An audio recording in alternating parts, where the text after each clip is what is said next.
right. All right, well, let's get started.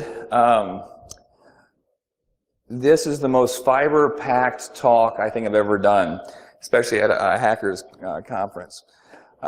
It's hard to fill a room when you're talking about flowcharts, when we could be talking about exploits, attack methodologies, and those types of things. But it's my lot in life to go around and work with enterprise customers and fix what's broken.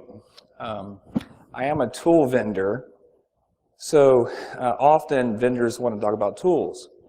But one thing I'm finding systematically broken is the lack of process that connects it all together. So, real quick, we're going to hit on this very quickly, rapid fire, but out of this talk, I want you to be able to go back to work and fix things next week. Fix the way we talk to vendors, fix the way we talk to each other, fix the way that we actually catch and respond to breaches. And so I'm not going to try to sell you on process in this. I'm going to teach you how to do it. So here's why it's important. Vendors evaluating tools to solve problems wear out customers. We all share the exact same marketing department. We talk about tools the same way. We do analytics or behavioral analysis. And if you were here last year, I went through the academic school of thought on network behavioral anomaly detection and some of the things those do.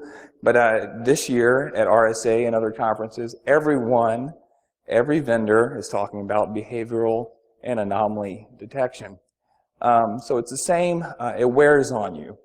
You can't have a real conversation because all the messages sound the same. The other problem is those that are having to execute InfoSec are having a challenge communicating with management, and management's having a difficult time communicating with executives and the board of directors on why it's important to have a specific tool, to hire specific headcount, and to make changes that are important and use a common vernacular. And the last thing is staffing skilled InfoSec folks. I started my career in InfoSec officially in 2001 when I was active duty in the military, and we were at that point had no one to do anything. I was actually an aircraft mechanic just a few weeks before I was just trying to catch China stealing our information, and it still is a problem. How do we train people to do advanced security issues without process? And so this is how it's supposed to look. Sorry about the color here. But policy dictates what we want to do. How should we act? What should people do? How should we do things? Process is the piece that tells us how to do that. How do we operationalize it? If we're not supposed to go to certain places on the website, how do we operate, or on the internet, how do we operationalize that? And people are supposed to execute the process that's documented, and tools are supposed to enable the people to execute the process that align with policy. But unfortunately, we've skipped the process piece. I don't sell process. I don't get paid for process. My company's not too happy that I'm up here talking about process because we can't turn a profit on that. But so we talk about tools, so much about tools and putting our faith in tools, but really the answer isn't in tools. And it's not necessarily in people if they're not connected through process. So as I meet with organizations of different shapes and sizes, I find almost categorically this is the InfoSec process. Something happens, did our stuff catch it? If not, smart people do foo, right? We're going to use our InfoSec skill to go in there and figure it out. There's a lot of problems with this. One is it's very difficult to train and staff someone that can do foo. That's an expensive person. That orange block's very expensive. Secondly, you can't really audit it. You can't go back and figure out if they did foo correctly. And you can't gauge the success of the foo.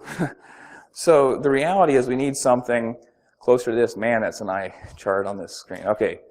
But we break that do foo into smaller compartments. And the idea behind this is then we can start gauging how effective our different tools are at addressing areas, and our ability to execute on them.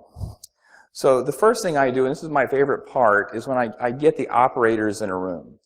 The guys that are actually doing the work, not the managers or the policy people, but the guys that receive the tickets that say there's an infection, or the people that have to review the logs. And we get them all in a room, and we focus on 2 to 3 hours. We have someone that writes down the questions or writes down the answers, bring in food or beer, and we work through it. The questions we ask, strangely, are questions that don't regularly get asked inside of organizations because we're so busy putting out fires that we don't take a step back and evaluate how we're actually operationalizing things. So things like, how do we block specific types of attacks? How do we block known malware, zero-day malware? How do we block unauthorized access? How do we block folks jumping on wireless access points? What do we currently do to address these issues? Secondly, when something gets through the blocking, if a bad packet makes it in, how do we detect that a machine becomes compromised of different types? And then really one of the most fundamental missing pieces in InfoSec right now is how do we determine impact of an event? If we have a notification that a machine was compromised with a piece of malware, how do we go back and determine what it did while it was compromised? What machines did it communicate with? What data did it take? What was the impact to business of that infection? Unfortunately, because we don't have documented processes, the amount of time that would be required is so massive that we skip these things. And the end result is we don't learn internally what actually happened. The next piece beyond this, and this is really far beyond a lot of organizations, is the ability to do retroanalysis. We figured out what happened, who did it, what the impact was, but now we need to roll the clock back and say, okay, is this the first time this event has happened to us, or is it a systematic, ongoing problem? And the only way to do that is to take the indicators of compromise documented in the impact part and look throughout historical data for similar markers. And then lastly, how do we actually report and share the information? So we just collect that. On the detection piece, so I skipped blocking, we can go through blocking later, but how do you actually catch when malware is detected? And I've met with one of the Fortune 50 companies not too long ago, and it's either AV or the help desk phone rings. That's how they detect malware, the computer's acting up. That's pathetic, but it's what it was. How do you catch 0 days? So there's no signature when it enters, the malware enters the network. But then it later at some point becomes known and there is a signature. How do you detect that 0 day? How do you look at indicators of compromise, things like known bad URLs, known bad patterns, bad attacks? How do you look for bad network behaviors, things like scanning the network, using onion routing, those types of things? How do you detect network anomalies? And if you want to break down on the difference between network behaviors and network anomalies, you can go to last year's deal and pull up my talk there. And then we go back and we take the logs. All these things that we did detect, we want to pull that data out. And normally I do an assessment over a 30-day period. You could do it longer. But look how many of these things did we catch. If we're catching known malware through McAfee AV, how many of those things did we catch? And so we need to put some volume numbers to this. And then same thing in response. Have an honest conversation here. How long does it take us to get an infected machine off the network and clean it? How long does it take us to determine the impact of a breach? With the tools and the process we have, how many man-hours does it take? How long does it take us to figure out mapping network communications to malware files? Retroflow analysis, looking for communications in the past that match the pattern. Same thing for file. And then document the tools. And the reason, oh, I really can't read this. So the reason we do an investigation is that we learn from an incident so that we can change the way we're doing things so it doesn't happen again. If we're not able to do that, there's no point in doing an investigation, frankly. At the top is an example, a clarified end result from an investigation that would read something like this. Host A connected to Ukrainian host B at 8 a.m. on January 1st, 2015. It downloaded and executed an unknown type of malware that was later classified as malware.abc. Upon compromise, host A began reconnaissance on the network, infected 4 other machines, collected 1.3 gig of traffic from file shares before exfiltrating into an FTP server in Eastern Europe. Retro analysis revealed that 6 other machines had been compromised on the network in a similar manner. Here's the user, and it tends to be unintentional. But if the tools aren't in place for answering those questions, this is actually very common. What we get is a very small set that's not actionable. So with that said, let me roll into what you do with this. I just tweeted, I'll give you the resources later, but you can download these Visio documents and start pasting the stuff in yourself. But for instance, how do we catch credential abuse? That's someone that uses a password, username and password, to do something they shouldn't, whether it's stealing data as an insider or a spearfish set of credentials. How many of those did our logs catch per month? Fill in on impact. How long does it take us to review the logs? And the percentage on the impact is what the probability is that we're going to catch. They're actually going to catch the data that we need, that we're going to find the evidence. If you have every log on every machine, that's 100% metric. So real quick on the 3 phases, I like to think about the things we can block or prevent from happening. So you just count up we don't really care about how many things we did block. We care about how many things got through. And so what this is going to be are the events that we detected that we didn't block. So maybe an intrusion detection system. Maybe it's, God help you, Brian Krebs calling. But the things that passed through and we detected that weren't blocked, how many of those things happened in the monitored period? A month is what I recommend. And then detection during, or detection, you look at these different mechanisms that are catching things. How many of these things are happening? And again, this will just be, at the top, how do we catch known malware? How do we catch zero-day malware? How do we catch credential abuse? How do we catch IOCs and those types of things? And we just fill in how many of these things happen every month. And then finally, on the investigative piece, we look at how long it takes us to do something. And then once we have all those things filled in from the interview and from the log collection, we do some math. And the math's really not that complicated, but it's transformational.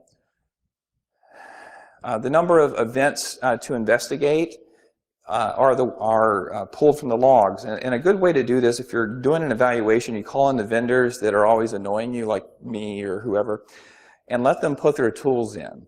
And let them, for that 30-day period, detect everything, and you aggregate that data up. And now you have, given what the current technology can detect, we detected 100 events or 200 events or whatever it might be.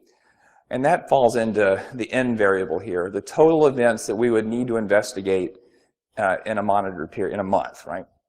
And then the total events would actually be the delta. So if you have a tool set and then you bring in additional tools, and those additional tools catch things that your existing tools don't catch, there's a difference between that.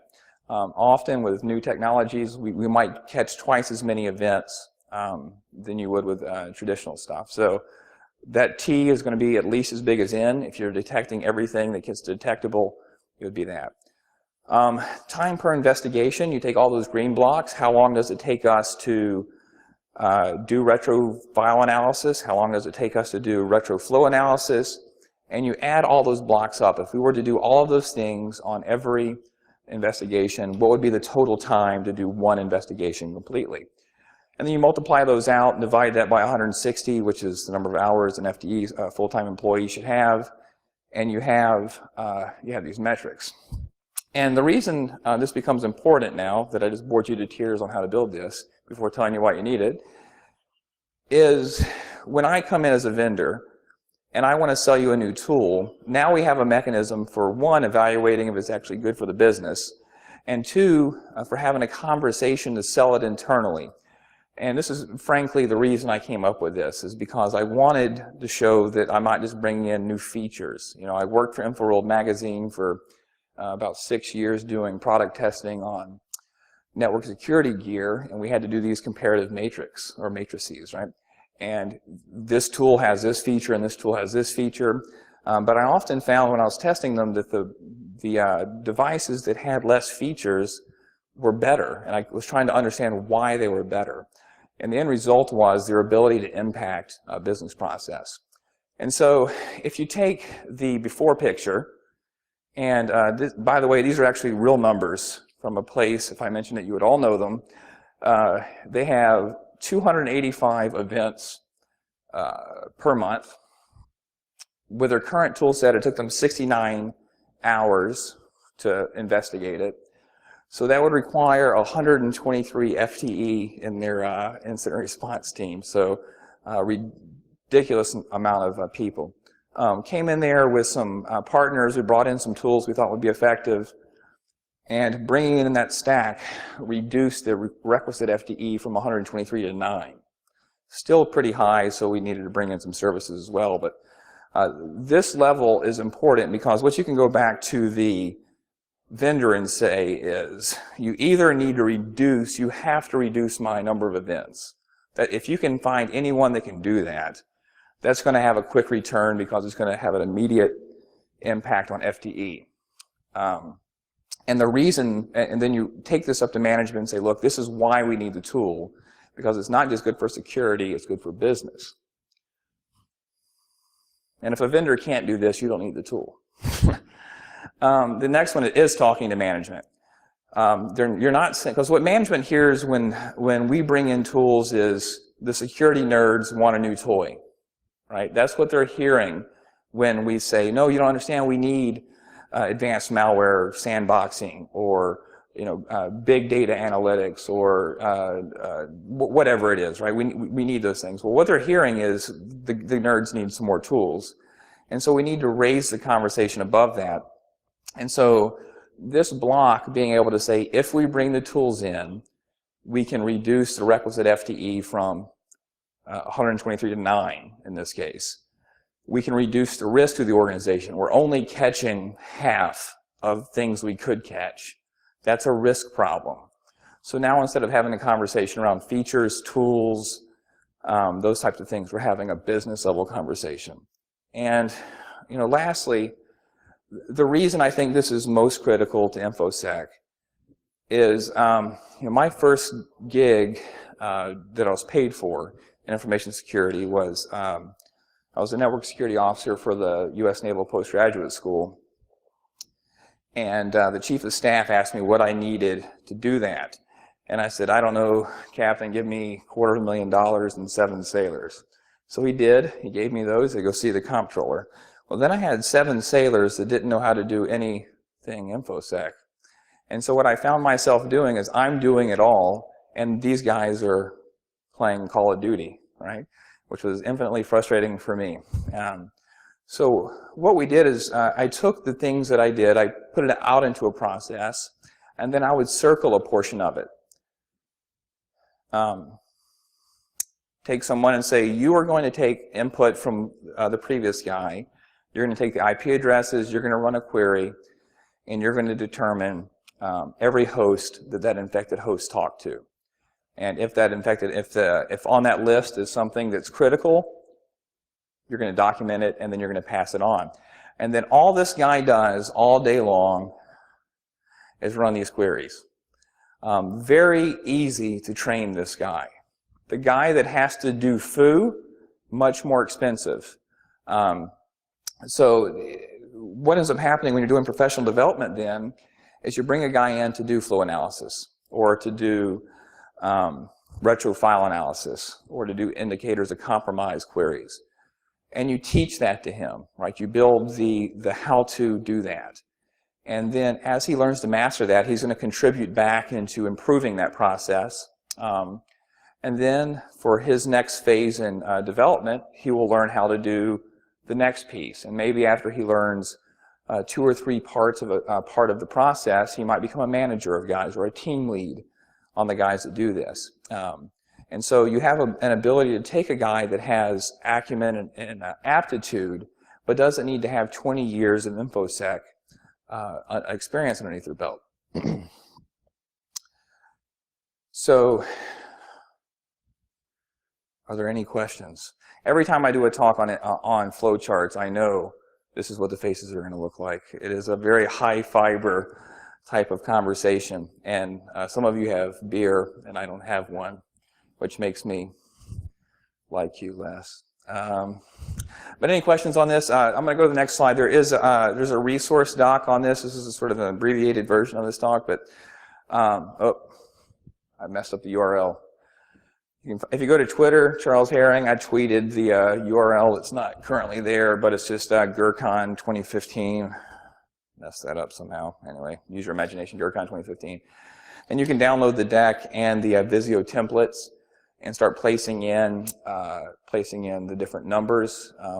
But it is an effective way to have conversations with vendors, have it with managers, and train people. There's a lot of new talent here that would love to get involved in InfoSec, but feels like it's too big.